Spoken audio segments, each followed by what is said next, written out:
BibleWorm, reading the Bible with BibleWorm.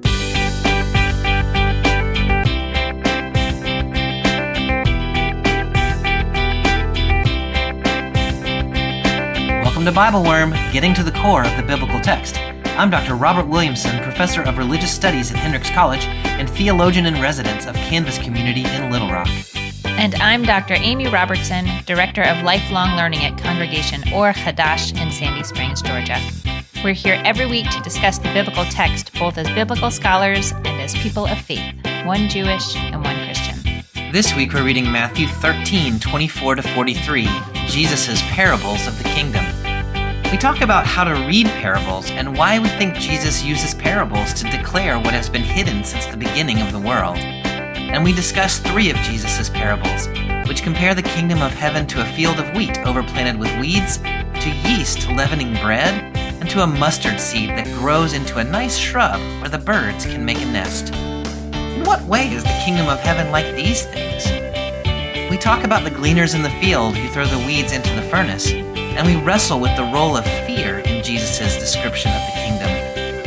But mostly we notice that these parables are about bringing life to the wheat, to the birds, to the bread, and even to the weeds themselves. Maybe the kingdom of heaven is found in nurturing life in everyone we meet. Thanks for joining us.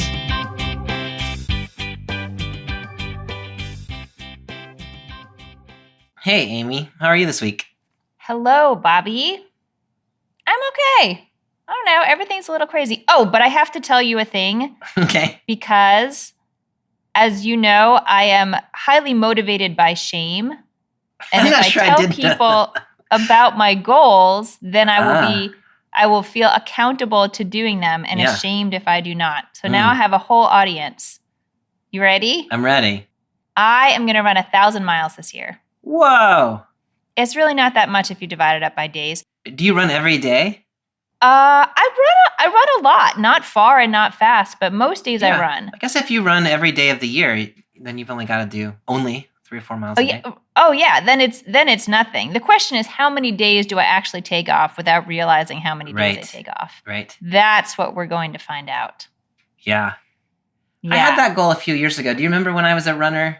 I do. No, you were more of a runner than I was. You ran like real There was distances. like 18 months when I was a runner. It was right before my first child was born.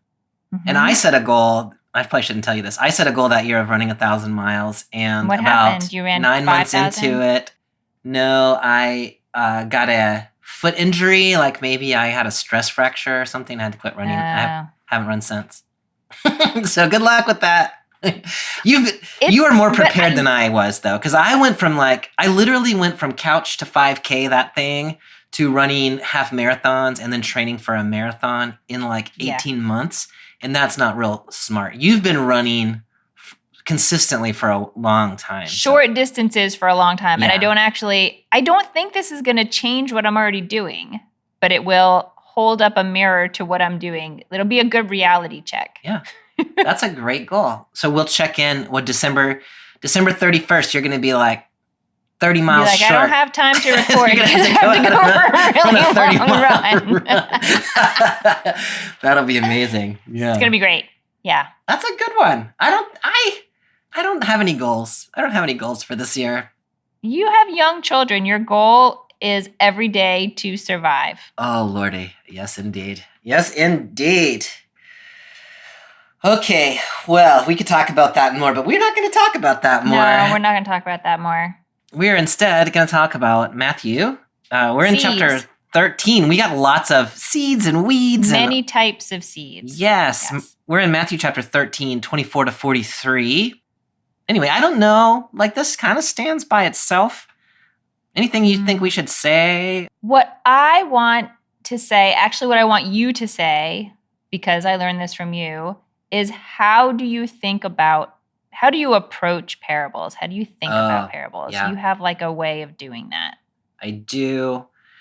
It is certainly not unique unto me. And I feel like the person who has probably been the most influential for me in terms of how I read parables is Amy Jo Levine, who was until recently at Vanderbilt, and she has moved to some other place that I can't remember right now.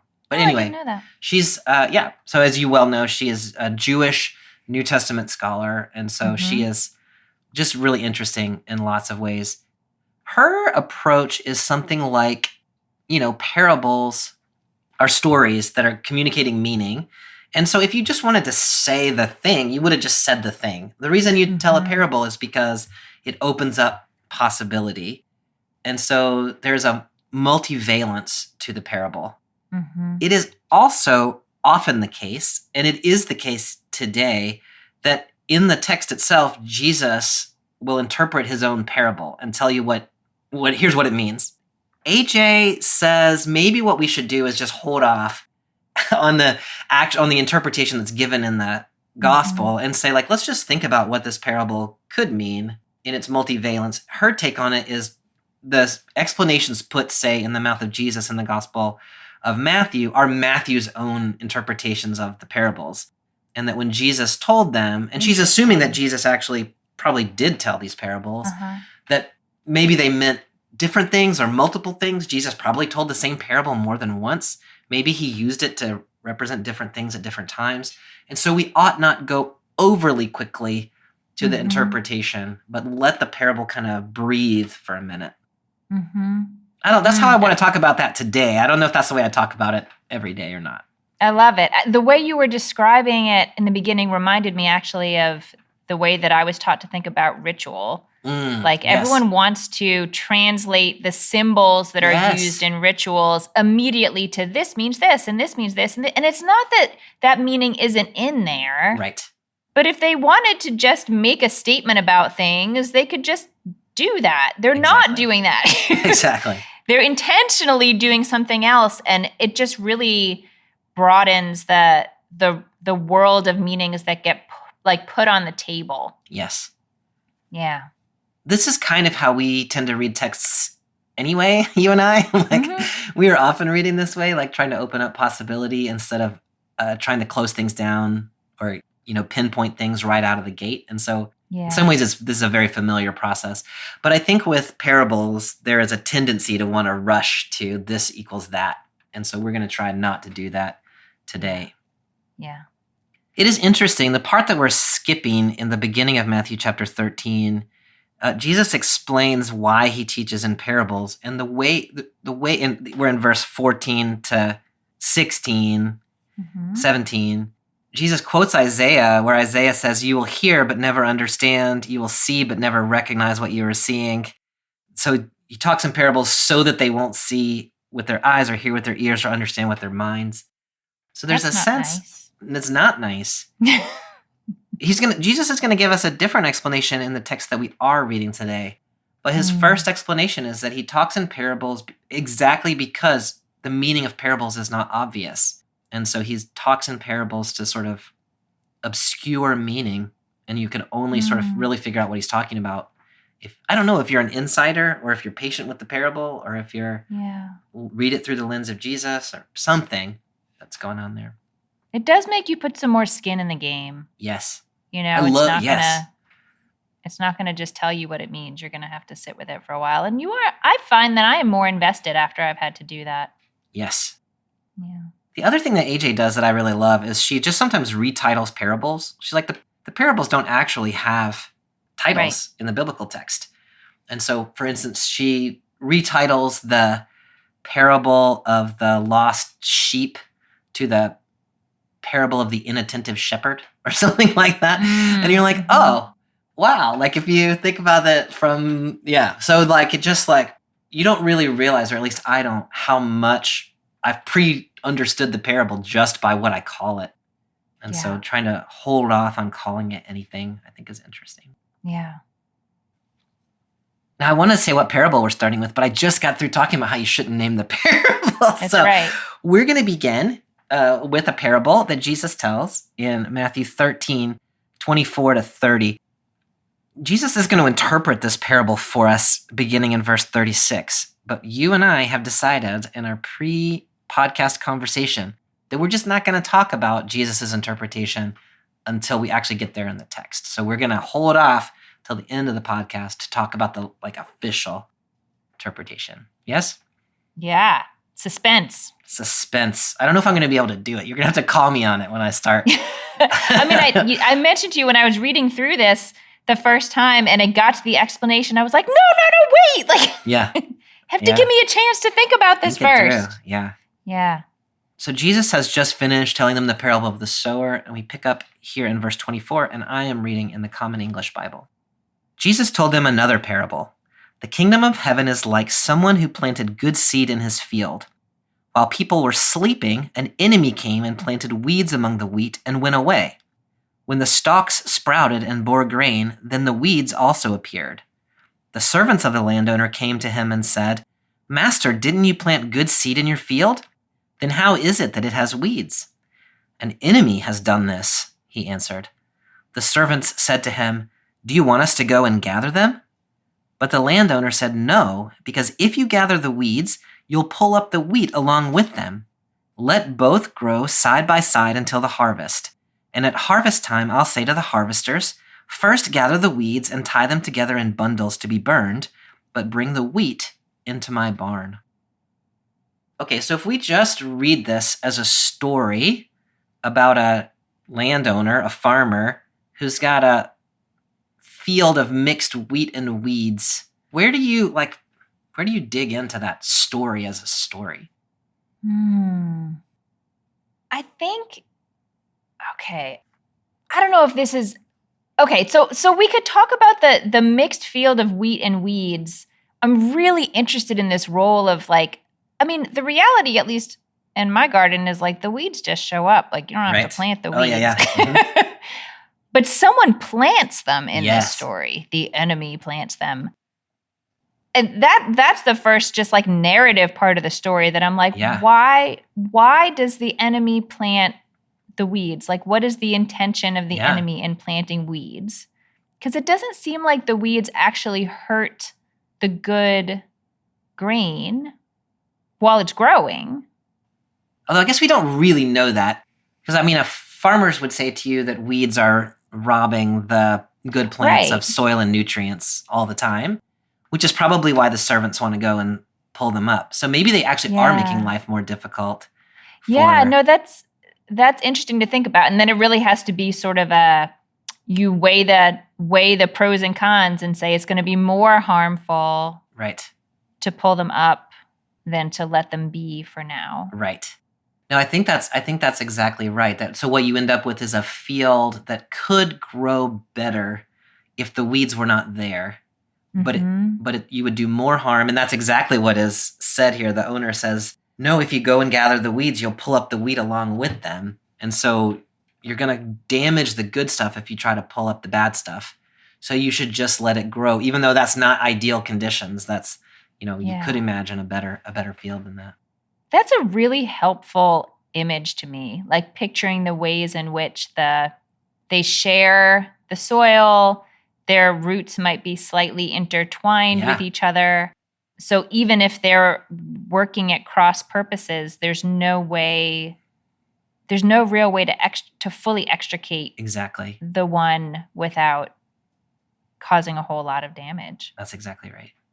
There's a couple of things that are interesting to me at the level of the Greek. One is that the word for weeds is Greek zizanion, which refers to a weed, or at least scholars think it does, a weed that when it's young looks a lot like wheat.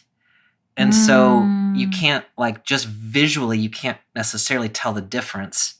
So maybe their roots are intertwined, maybe they're close together. So if you tried to pluck up the one, you would damage the other. But also maybe you just can't tell. Really tell which one's which. So you would just have to be sort of using your best guess, I suppose. The other thing, and it's related to that, is that it's the servants of the man who are asking him if they should pluck up the weeds. The Greek there is douloi. The man later says, "At harvest time, I'll say to the harvesters." And there he's using a term, theristes, which actually refers to a trained, one whose profession it is to harvest fields. He doesn't say, "I'll tell you to go out and do it at the end." He says, there's this other set of people, and they are harvest folk, and they're going to come and do it. Yes.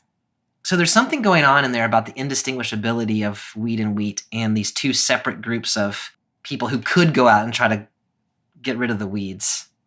You know what I'm saying? Oh, yes, I see what you're saying, that it's not just, that you need a particular kind of expertise maybe to clearly discern between what is this particular type of weed and what is wheat.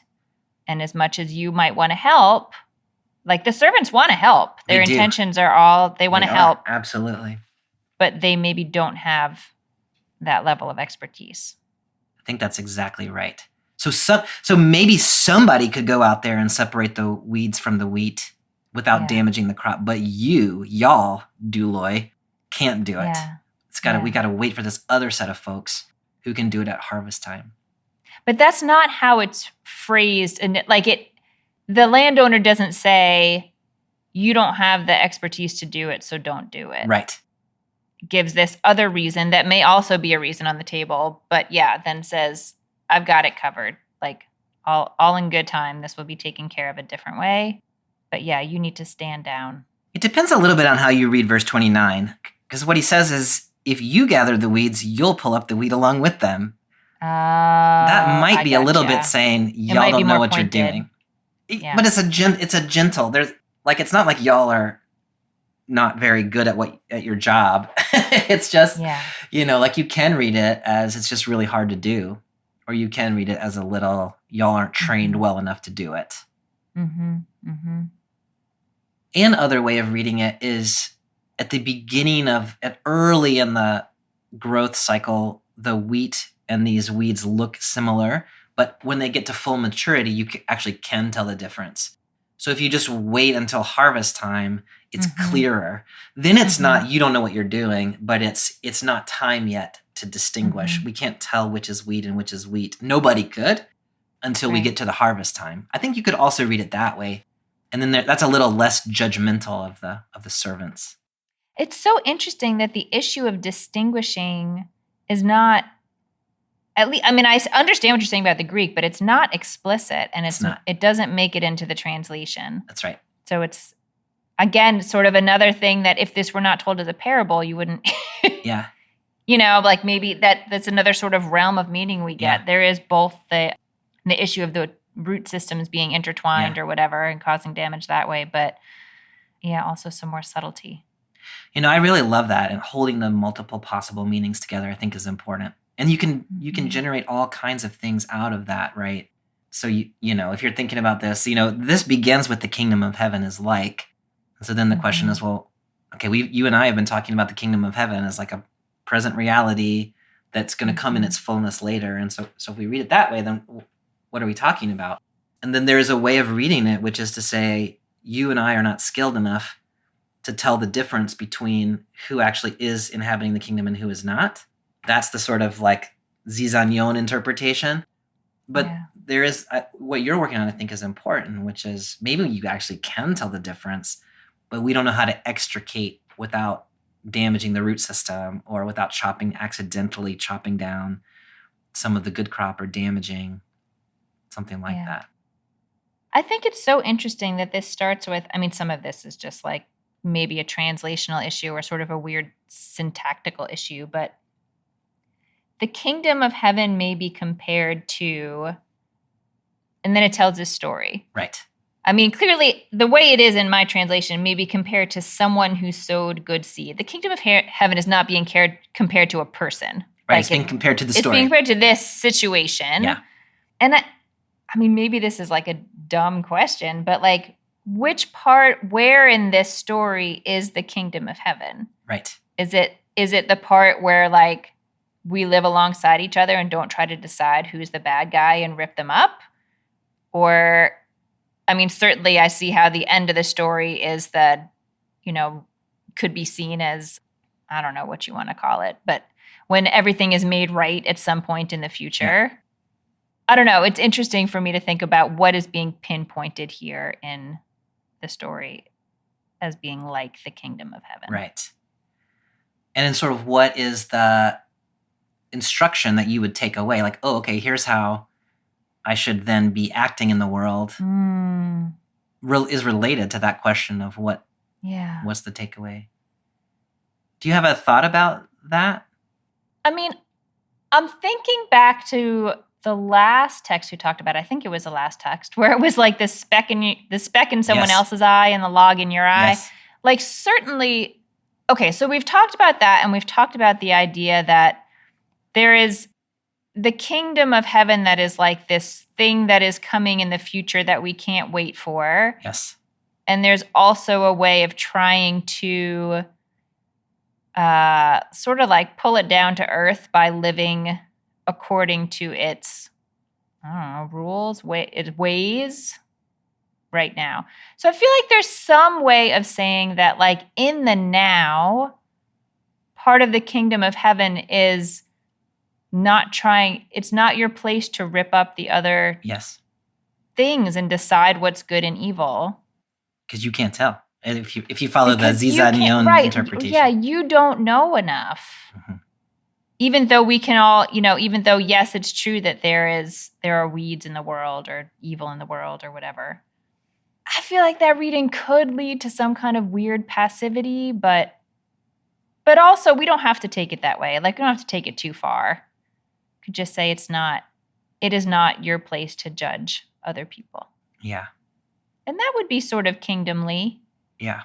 And then, of course, there's the time in the future that everything will be made right and the harvesters will sort it all out. Yeah. I really like that interpretation, Amy. And, one of the questions with parables is always, which character am I going to relate to? And I like to try relating to different characters. But to me, the servants are the most readily, like the clearest one for me to relate to. And I absolutely agree with your interpretation along those lines of we don't know enough, or we don't know how to be careful enough, or we're going to do a lot of damage if we try to separate out what we think are the weeds from what we think are the wheat. And so you shouldn't do that. There's also, it's not exactly here, but verse 30, let both grow side by side until the harvest. But if you're a farmer, you don't actually just let things grow. Like you have to tend them and fertilize them and presumably water them. And so there is a more active interpretation, which is it's like parable adjacent. Like I'm probably reading in a little bit, but it's actually like you need to tend the weeds and tend the wheat. Like you need to tend the community, even though some of the community is a weed. Like you need to let it all grow. And so you need to treat it all the same. So now there's an active interpretation, which is you shouldn't make distinctions even as you're fertilizing and watering and helping. You should help everything grow. Yeah. No, yes, I love taking it to that other level of not just don't tear things up, but there's actually no way for you to care for some of the community without also caring for, like it's all mixed together. It just is. And that's not something you need to worry about right now. Right. Are there other ways, like if you try to identify with a different character in this text? I don't know if you can. I don't want you to identify with the wicked. I identify with the wheat. It's so passive. Yeah. The wheat itself. Like you're just growing there in the field. Yeah. Yeah. I'm just minding my own business. Not doing anything because I'm wheat. Just trying to grow until somebody can make you into a loaf of bread. Yeah. No, I do think that's an interesting, there are interpretations of this parable, which is like, am I the wheat or am I the weed? And you do some self-examination. Yeah. There are also interpretations which say each of us has within ourselves the capacity for wheatness and for weedness. And we need to, I don't know quite where you take it. I was going to say you need to nurture what you have in you that is more wheat. But actually, this parable says you should nurture them both. So I don't quite know. Which is not where I think that's supposed to end up. But I kind of like that idea that internal to ourselves, we are sort of a commingling of we're weed and wheat. A mishmash. I mean, that's certainly true to life. Yeah, I think when I say I think of myself as the wheat, it's more like I'm one of the things growing. Yes. And that, I'll talk to you more about this later, but like that makes this a frightening story for me. This is a frightening parable. Because you could either end up in the barn or you could end up in the fire. Because you don't know which one you are. And yes, maybe you're going to the fire. That's very Calvinist of you. I mean, that's what it says. That's probably what a Calvinist would say, that's right? Exactly what that's a Calvinist just what a Calvinist would say. Yes. Yeah. You are one or the other. There's nothing you can do about it. You don't know which one you are. Don't worry. Enjoy your time in the field, and then something else will happen. God. Calvin would have said, if you're worried about it, you're probably wheat, because weeds don't worry about whether they're wheat or weeds. Interesting. Mm-hmm. Can you talk a little bit about that, the burning and the gathering at the end, or did you want to talk about that when we do the interpretation of the parable in a little bit? I mean, I guess I was thinking, I guess I think of it more as an interpretation thing. Because if you're just reading this as the plants, then that seems okay. Mm-hmm. Once they become maybe humans, then or souls, or I don't know, something else, then. Right. And we did get introduced as the kingdom of heaven is like. And so it is clear from the beginning that we're not simply talking about a field. Yes. We are talking about something else. Yeah. I wanted to come back to where you started, which I just ignored for until now, which was about the enemy who plants. It is one thing to think of this as like a natural occurrence, that weeds just grow in a field and that's the way that it is. It is, as you said, another thing to think about it as there is an enemy who has intentionally overseeded this field with weeds. Now that we've talked a little bit about what we might do with this parable, like, what do you do with that aspect of it? It's such a good question. Okay, so it's not just a person, and it's not like a prankster or whatever. This is an enemy. Yes. So they're doing this in order to cause you harm or distress. Right. Presumably. Maybe thinking that you won't have the sense not to tear them up. Mm-hmm. And then sort of in this weird, ironic way, you've destroyed your own field. Ooh, I like that. Or the more simplistic reading of it is just that weeds deprive your stuff of nutrients and light and, all of that. But this story doesn't seem overly concerned with that aspect of weeds. Yeah, maybe it's some way to try to get you to ruin your own stuff. I really love that, Amy. You put a point on that I had not quite thought of, but I like it. Because, if we're talking about the kingdom of heaven, then the sort of natural move to there is an enemy. I mean, Matthew has been very clear that there are oppositional forces in the world ever since Herod showed up in chapter 2. And so, you're immediately thinking about the reign of Rome or the kingdoms of the earth, or you're thinking about Satan who tempted Jesus in the wilderness and how, like, those are related. And so there is an oppositional force in the world that's trying to mess with you, and that's just the way it is. But I love that next move that you're making about part of the way that it works is that you then think you can separate it out, and so you do harm to your own field, trying to get rid of the presence of the other. Ugh, that's so creepy. You and I are having very different responses to it, but yeah. I've scared myself. Like I used to do with Ouija boards. Like I used to I was the one, I'm sure we all were the one at some point that would like push the thing on the Ouija board, and I would make it say scary things, and then I would get so scared I'd have to get picked up in the middle of the night. You would scare yourself? I would scare myself. That is funny. Yeah. Hi, I'm Terry Peterson, minister of St. John's Church of Scotland in Gourock, west of Glasgow on the Scottish coast. And I am the liturgy writer for BibleWorm, which means I get to spend a lot of time listening to Bobby and Amy, and that is a great joy. It is fascinating to hear them read and talk through stories I thought I knew pretty well, since I'm starting my third time through the narrative lectionary now.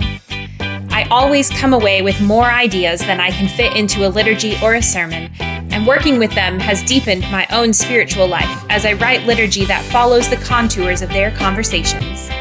I appreciate that they don't shy away from the difficult parts, and that they always find connections between these ancient texts and our contemporary life. And it's fun for me to work those connections into liturgy that empowers worshiping communities to speak to and about God in new ways.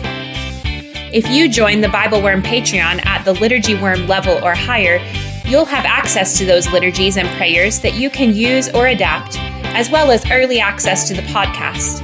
Or there are other levels with different benefits, including Bible studies, access to the BibleWorm collaborative discussion group, and more. Visit patreon.com/BibleWorm podcast to help Bobby and Amy continue creating this incredible resource for people of faith around the world. And now back to this week's podcast.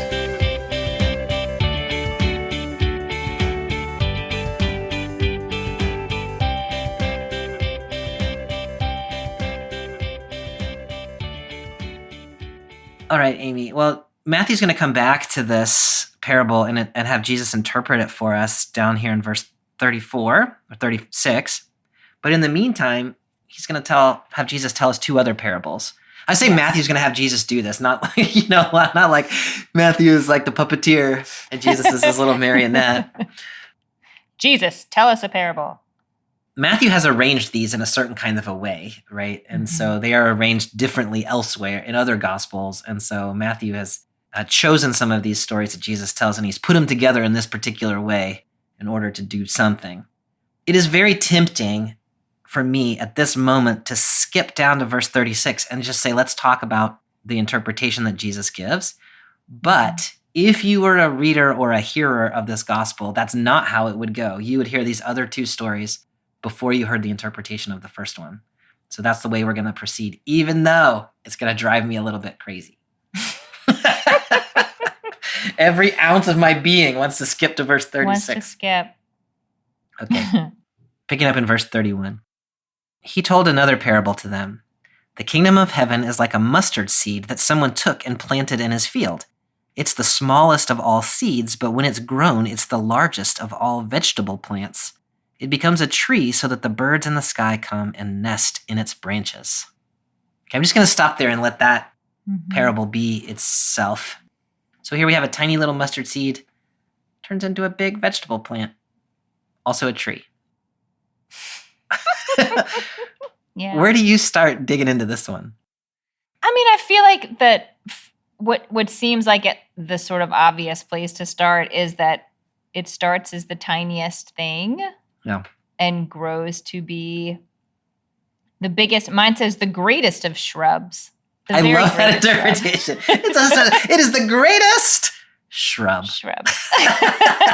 And also a tree. Yeah. Oh, yeah, it is a tree too. Yeah. So it's this small, tiny thing that becomes grand. Yes.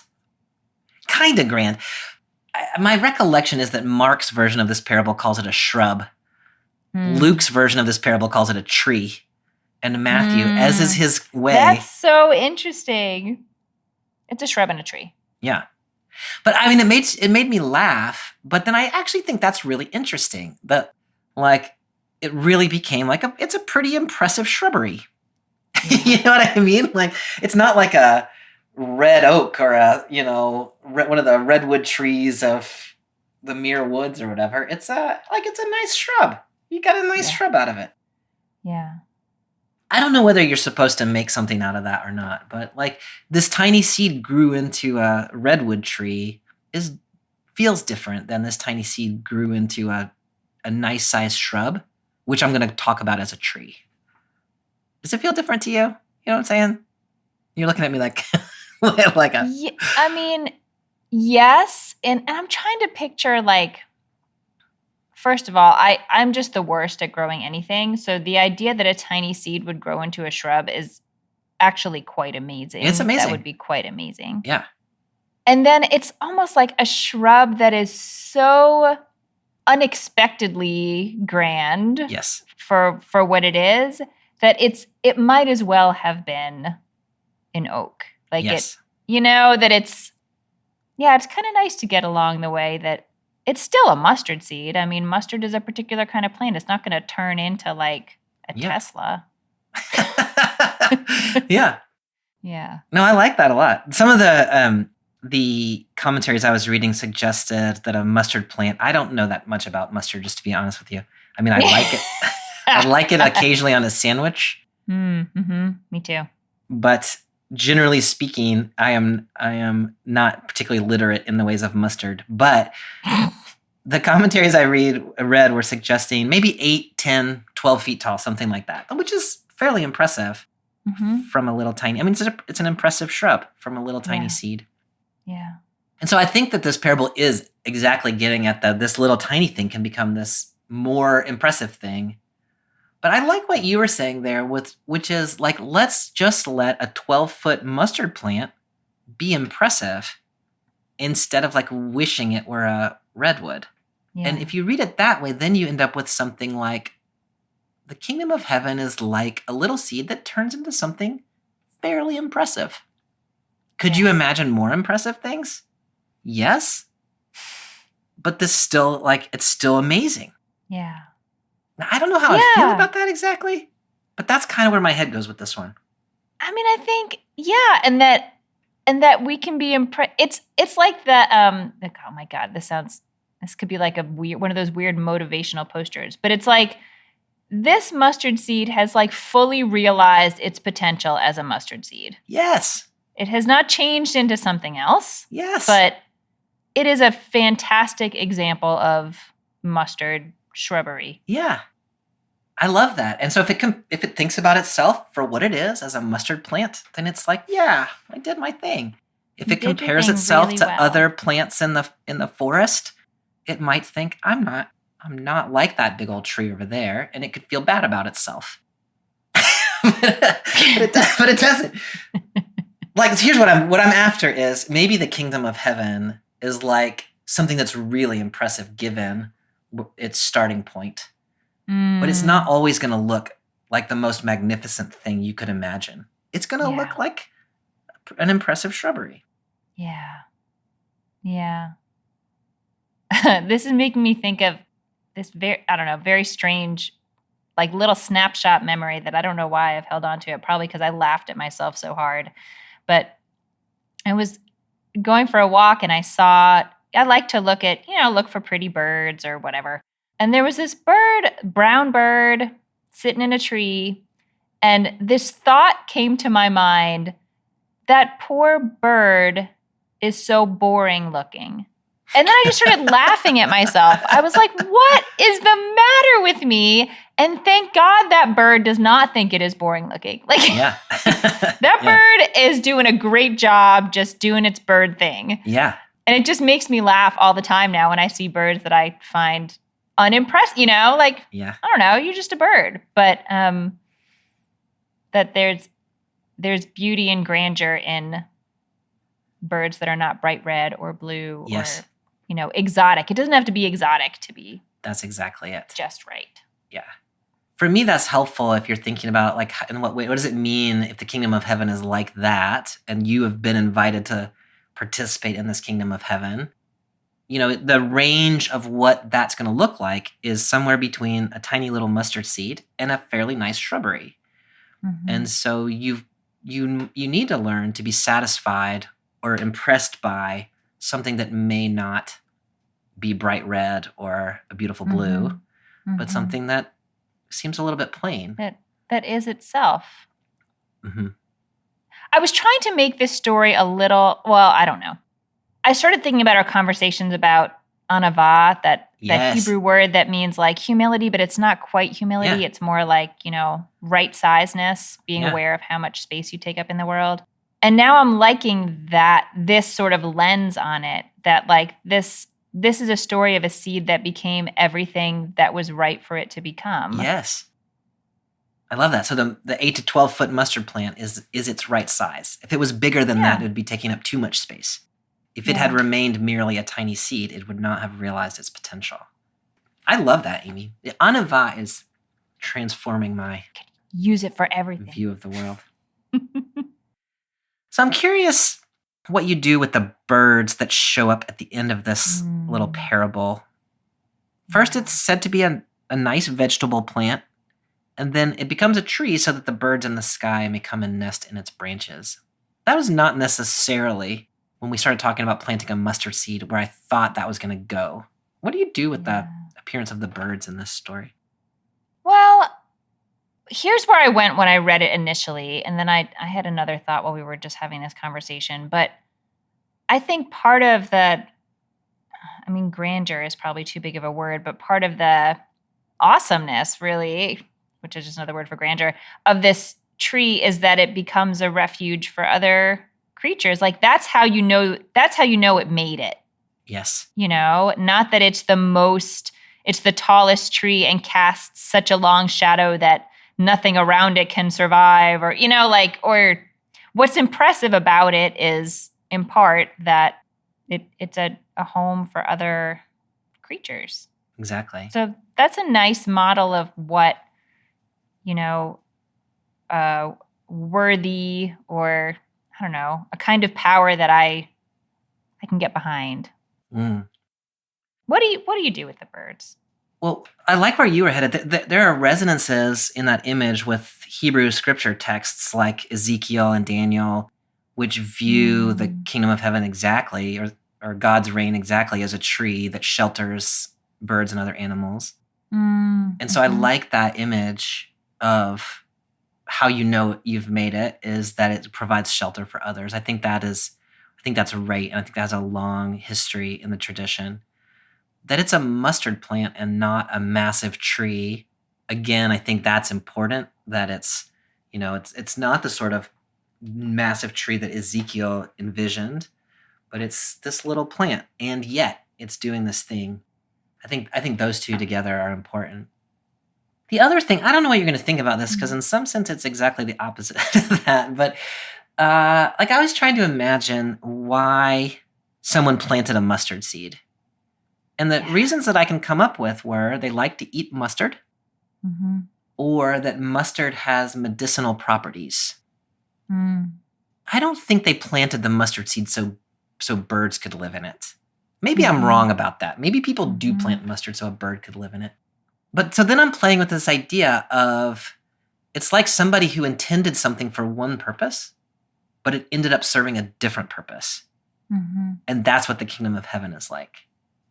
Interesting. I don't quite know where to go with that, but it just keeps coming to me as this is what's happening here. Yeah. So it's not that there was anything wrong with the first purpose. No, not at all. But just that it's always bigger than what you know of. You have your purpose for doing it, but it always winds up bigger than what you understood going into it. Yeah, it's much more complex than that. I like that. Or maybe what the purpose you intended for it wasn't the actual purpose for which it was intended in the bigger picture. You think you're doing one thing. You're actually doing something totally different. Yeah. You might even think those birds are pests. Right. But there they are, and that's the kingdom of heaven. So then you get something like you're trying to build something, and it ends up being welcoming to people that you didn't intend for it, or creatures you didn't intend for it to be welcoming to. And you might think like, oh yeah, I don't like that. But instead, like that's exactly how you know that it's done its job, is that it provided refuge for other beings. You're helping me think, Bobby, about, again, this first statement here, the kingdom of heaven is like a mustard seed. And I just realized a moment ago that I was kind of picturing myself as the mustard seed, or a person as the mustard seed. Oh, yeah. But when you say the kingdom of heaven is the mustard seed, that's really interesting to think about. It's not some crazy grand oak, and it may have an actual purpose that is different than what, I don't know who it is who gets to plant the kingdom of heaven, but yeah. I guess I don't even have reflections on that yet. I just realized that I'm reading that the mustard seed is people within the kingdom, but it says it is the kingdom itself. I don't know. Maybe there's something about how can we even separate those two? This is one of the things I liked about the parables, as we were talking about, and you can kind of move around in them a little bit. So like the image that comes to my mind is something like Mercy Church, which I planted, and it grew into a, kind of a small thing, but it was authentically itself, and it was doing its thing, but it wasn't impressive. Like if you compared it to Second Presbyterian Church of Little Rock, you would think, oh, look at that little tiny community. But it was what it was meant to be. It was impressive in its own regard. It brought in some people that I did not like, I wished that they were not there. And yet I had to be constantly recommitted to the idea that those were the people who needed to be there. The people who were drawn to it were the people who needed to be there. I might think that there are freaking birds in my mustard garden, but that's who's meant to be there. And so that's kind of the way I have tended to think about it is, people of faith try to plant instances of the kingdom of heaven, whether that's a church or a community or a nonprofit or whatever it is. And it might not end up being very impressive. It might not end up doing what you thought it was going to do. But nonetheless, it's doing something in the world that you can't really control. That's kind of where my head goes. That's hard. Absolutely. When you're the one who planted the seed and had a vision for what it could be, and then it does grow into something lovely that is just itself, but it is not, you can't control it once you've planted it, Right. And it's not I struggle with it's not impressive enough that people are going to notice it. I like to be noticed, So if you do That's why you dress just like Liberace, Bobby. Yeah. Somebody once referred to me as the Johnny Cash of homeless ministry because I almost always wear very dark clothes. My students told me that I dress like a thunderstorm. You dress in all the colors of a thunderstorm. That's kind of like dark blues and grays. Every once in a while, I like a little bit of a light blue. Anyway. Interesting. Okay, picking up in verse sequence. Yeah, okay, Picking up in verse 33. He told them another parable. The kingdom of heaven is like yeast, which a woman took and hid in a bushel of wheat flour until the yeast had worked its way through all the dough. What you got? What does that tell us about the kingdom of heaven? Okay, well, I have two observations about yeast and flour. One is that yeast on its own isn't very useful. But it really fundamentally changes the equation for it fundamentally changes what can come out of this flour. So it influences the flour. I don't know. That's a weird word to use, but so that's sort of one. And then this is sort of a more abstract image, I guess, but I think of yeast as having this almost like breathing quality of it, like making something oxygenating something or making it come alive. Yeah.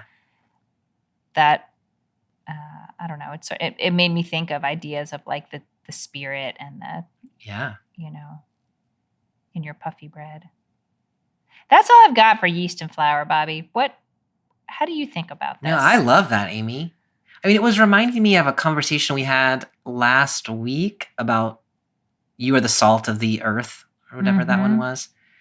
I have a baking class. Yeah. And so what we had talked about there is like spices are a very small part of a larger reality, but it'll be very bland without them. Yeah. And so as the kingdom of heaven, you're like that spice. Like you're a small little thing, but it affects the whole whatever, it's stew. This to me seems very similar to that. Yeast is very small. It affects the whole. I love where you went with the oxygenating, enlivening, making it grow, making it multiply. And the fact that yeast by itself is kind of useless. Like, I love all of that. Because then it says, if you're the kingdom of heaven and you're the yeast and you just like sit on the sidelines, nothing. You actually need the flour and the other stuff, the water. And so you got to get in the mix. And you might be it's a little bit of yeast and a bushel of flour. So you feel really insignificant, but it's going to change everything. It's going to enliven everything. I like that a lot. You sort of slipped in there, I think, the idea that like the yeast is people. The faithful or whatever. Yeah. And I had been thinking of it as some kind of like divine quality, I don't know, the spirit or something like that, which it doesn't go as you gave it better legs. Like, what does this actually mean? Yeah, I like thinking about people as the yeast and the flour. people living a certain kind of people living out the gospel, which is living out the Torah. So it does have a religion, like it does have a spiritual component. Yes, to right. It is. Yes, right. It's just that it is contained in the body of people. It is inspirited people. Yes, that's the way I think about it. Mm-hmm. The other thing I love about this image, first of all, if you think of the person who planted the field and the first one is God, and the person who planted the mustard seed and the second one is God, then here you would think of the woman who put the yeast in the flour as God. And so anytime there's a feminine image of the divine, I really want to hold on to that. Yes. The second thing is that she's making bread. And even though it's not really told here, like what's going to come out of this yeastiness is the capacity to feed people. And so it's something that extends even yet again beyond itself. So the yeast enlivens the flour, which then feeds people. And so it's like it just keeps multiplying it on its own in a way that ultimately is sustaining for more people than just one of the commentaries I was reading suggested this is probably like 50 pounds of flour, and maybe it could feed, several hundreds of people. And I don't know how to do the Greek math there, right. So it's like she's making bread for more than just herself or her family. It makes my arms tired to even think about that. Yeah. So then we get this description of why Jesus teaches in parables in verse 34, 35. Jesus said all these things to the crowds in parables, and he spoke to them only in parables. This was to fulfill what the prophets spoke. I'll speak in parables. I'll declare what has been hidden since the beginning of the world, which is a quotation of depends on which text you're in, but either Psalm 77 or Psalm 78, whether you're reading the Hebrew, the MT, the Masoretic text, or the Septuagint. That explanation of parables, satisfying to you? It's better than I talk in parables so you won't know what I'm talking about, which is what she had said earlier. It is better than that. I mean, I do like the sort of idea, I guess, that if you're really trying to proclaim something that has been, my translation is hidden from the foundations of the world, I don't know. Those are things that you can't just like use blunt language, say like, I'm just going to tell you, like, here's the thing. Like it's more complicated than that. Like these are big things that we sort of like gesture towards in all kinds of different ways, but you can't just like write an equation down and say that's it. Yes. That I think is true. I think there are some things that you can't say it simply. Yes. I think that's exactly right. And I mean, even in just what we've read just now, like the kingdom of heaven has been described using 3 different parables. Yeah. And a 4th one, if you go all the way back to the beginning of chapter 13, and they do not say exactly the same thing, right? So it's not even the case that one parable can capture this deep meaning. There's a thing that we're trying to talk about that you can't exactly talk about.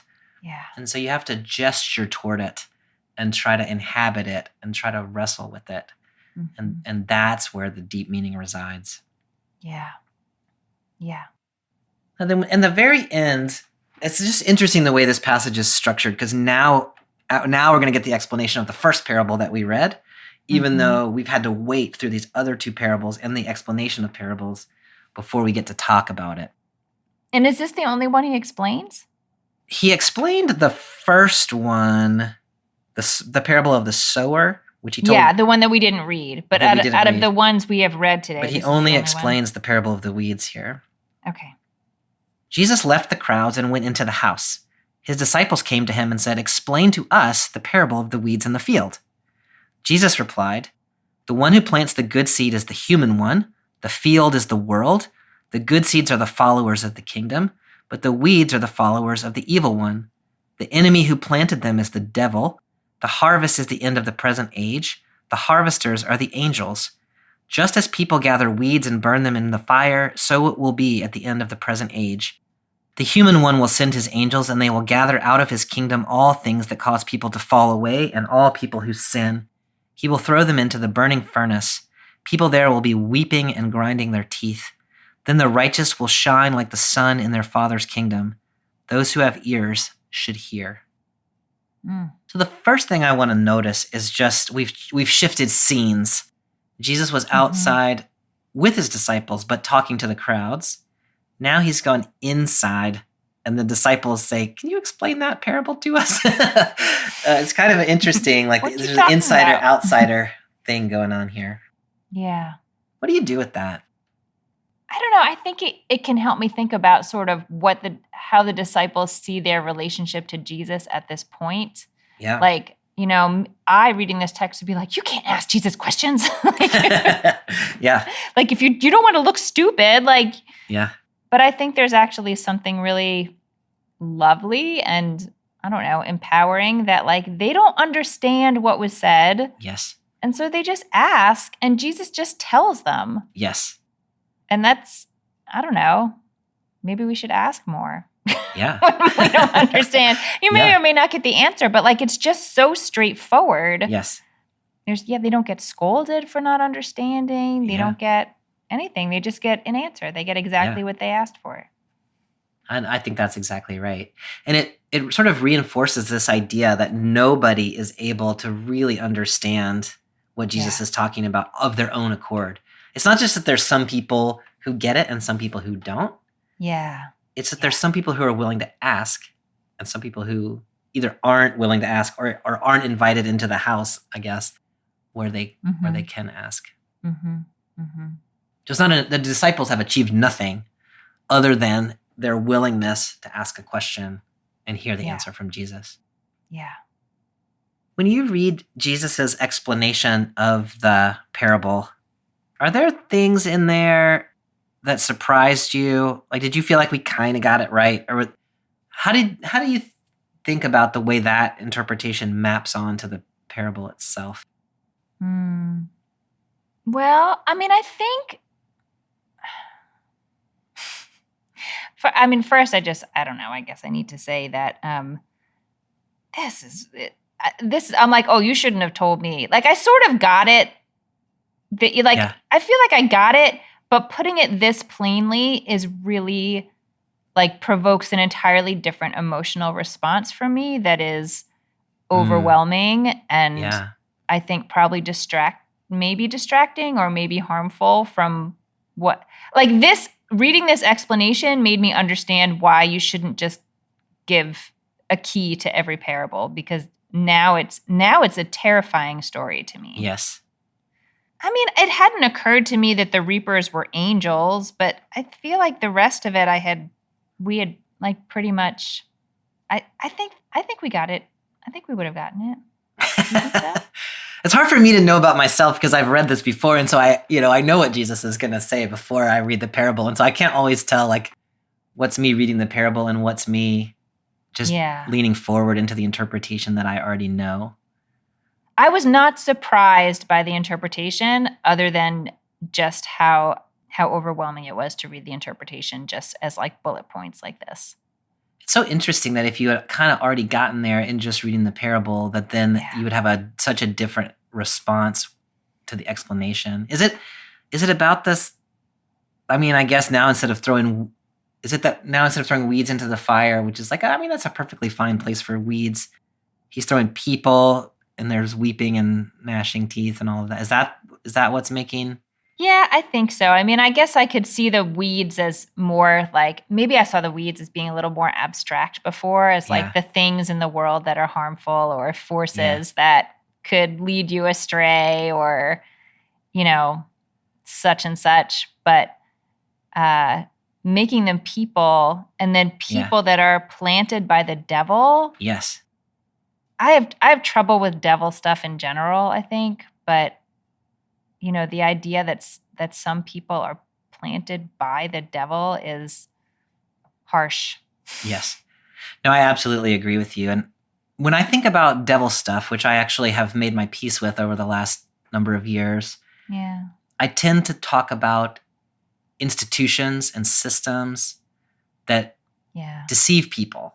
And so there are people who have come under the sway of satanic, I don't really use that word that much, but the forces of evil in the world.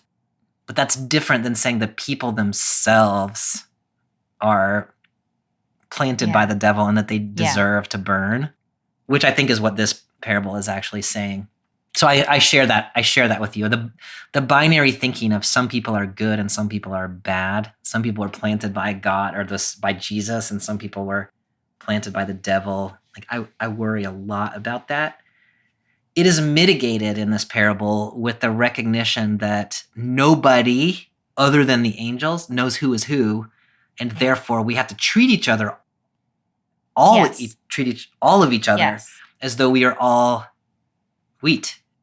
And so like our job is not to make these distinctions, not to threaten anybody, not to judge anybody, not to burn anybody, but actually to nurture the whole. I like that. Yes. And then the sense that God's going to sort things out at the end, like, okay, that makes sense to me too. But the actual thinking about the sorting. Yeah. I also so the son of the human one in the Common English Bible is their interpretation of what is often read as the Son of Man, which is a reference to Jesus, probably related to Daniel chapter 7 when the messianic figure comes out of heaven and receives the kingdom, the keys to the kingdom. My own reading tended to think of the sower as God and not as Jesus. I agree. And the God made space. I mean, honestly, the God made space for you, where the Son of Man interpretation seems to maybe not make space for people who are not followers of Jesus. I don't know that you have to read it that way, but that's one of the ways in which this interpretation makes me squirmy in a way that the parable did not, was the parable made space for more people to find themselves in the barn, I think, than the interpretation does. Yeah. I will say that this verse 43, the righteous will shine like the sun in the Father's kingdom, which is reminiscent of Daniel chapter 12, where those who rise from the dust shine like stars in the heavens. In this gospel that we've been reading, and there's always this struggle between the righteous and the unrighteous, or the ways of the kingdom and the ways of the world. And it's been all about suffering and persecution. And then suddenly you get this image of the righteous shining like the sun. It's a really nice image that all of this doing rightly in the world eventually results in one like being able just to fully shine your light. Yeah. I like that image a lot. Yeah. Yeah, that fits really nicely with that. You mentioned the salt from the last time we were reading, and that also had a little like lamp that you're not supposed to put under the pillow or whatever it said. Yeah. It didn't say pillow, but it was something like that. Something like that. Yeah. Bushel basket, I think it was. Yeah, the bushel basket. I don't have a bushel basket in my house, so I forgot about that. I grew up with bushel baskets because my dad is he's not really a farmer. But he's a gardener, like had a big old garden. All right, Amy, we have talked about many things, and we have approached this idea of the kingdom of heaven from several different angles. What do you want to take away as we're reading it for contemporary life? I'm going to tell you the thought that's at the top of my mind right now that maybe isn't the most important one, but it comes from from the sort of key that Jesus gives us at the end. And it's sort of it comes from the question, should this parable frighten us? And is there a role for fear in the work of pulling people toward the kingdom of heaven? I mean, if we believe that the ways in which the empire can reward and punish us and can really we keep saying this is hard work, y'all, this is hard. Everything around you is telling you to go towards the kingdom. You're going to suffer. And so I can see how fear can, putting some fear on the other side of things can, I don't know, maybe create a sense of urgency that is needed. Yes. To motivate right action. Yes. I just, after all the nuanced and beautiful urging and insisting that we've read to this point, my honest response to the key is it just seems so crass. Don't necessarily do it because it's right and beautiful, but do it because otherwise you're going to be burned in a fire. Right. I don't know. I think I just want to sit with the question myself, is there a role for fear in this work. And fear not just for the sake of scaring people, like this is really what this author believes to be true. He's telling people something true. This is a warning. This is not just a scary story. But it really, really changes. It really changes things for me to have this factored in. And yeah, it's so bright. I feel like it cancels out all this like delicate, not cancels out, but like we've had all this delicate, beautiful stuff. And then it's like, there's this hammer that comes out and I'm having trouble figuring out how to hold both of those. So that's not exactly something that'll, that'll preach, but it's a question I don't know. It's just a question. I think that's a really important question, urgently important. I spend a fair amount of time trying to make sense of the New Testament book of Revelation. And one of the things that I have become convinced of there is that God is more merciful than the author of Revelation wishes God were. That's interesting. And, when we're talking about parables and how they get incorporated into gospels and, my own approach to biblical texts is they are some amalgamation of divine truth and human frailty. And, so one way that I try to deal with that is by saying the parables here are gesturing toward one kind of open thing. And Matthew puts a very fine judgmental point on it at the end.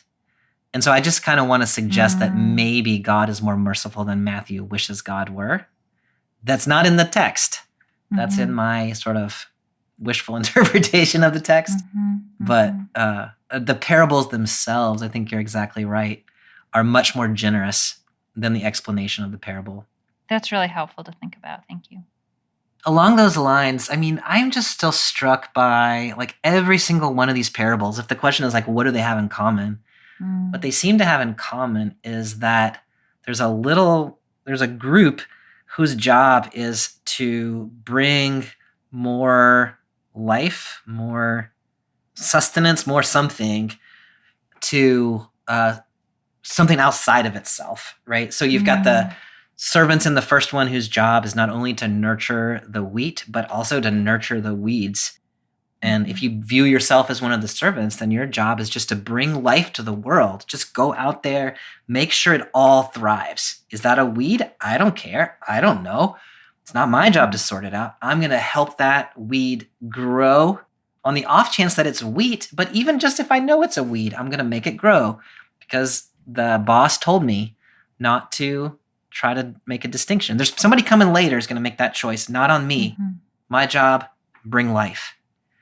Similarly, I think with the parable of the tree, like maybe you planted it because you wanted a mustard on your sandwich, and suddenly there's a bird living in it, and you're like, wow, like that bird's got a home now, and I can eat a dry sandwich. Like create things that provide shelter and life for others, even if you didn't know that's what you were doing, or even if that's not necessarily what you wanted to be doing. That's the kingdom of heaven. Or as you were so beautifully pointing out with the parable of the yeast, that the yeast itself is pointless until it gets mixed in with the flour, and then it brings life to the whole. It just doesn't just hang out with other yeast and bring life to other yeast, but it brings a whole new way of being to everything around it. Like if you think about like that's what the kingdom of heaven is like. Bring life, bring sustenance, bring new air to everything around you, and don't worry about the outcomes. It's not your job. That is really, really lovely and powerful. I love that. And it's amazing how complicated we can make it in our heads when we try to do otherwise.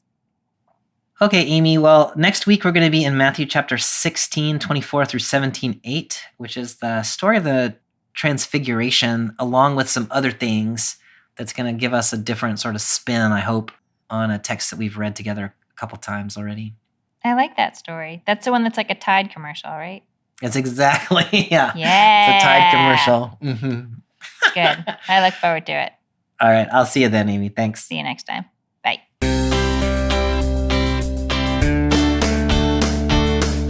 for joining us for this week's episode of BibleWorm. If you've enjoyed this free podcast, we hope you'll help us keep it going by joining our Patreon for as little as $4 per month. You can also sign up for other goodies like early access, video lectures, weekly liturgies, and more. Visit patreon.com/BibleWorm podcast for details. BibleWorm is produced by Bobby Williamson and edited by Joel and Laura Becker. Our theme song is sung by Colin Bagby, and our theme music is The World at Large by Dano Songs. Thank you to all of our Patreon supporters for helping to make this podcast possible. Join us next week when we'll read the story of the Transfiguration as told in Matthew 16:24 through 17:8. Until then, keep on digging.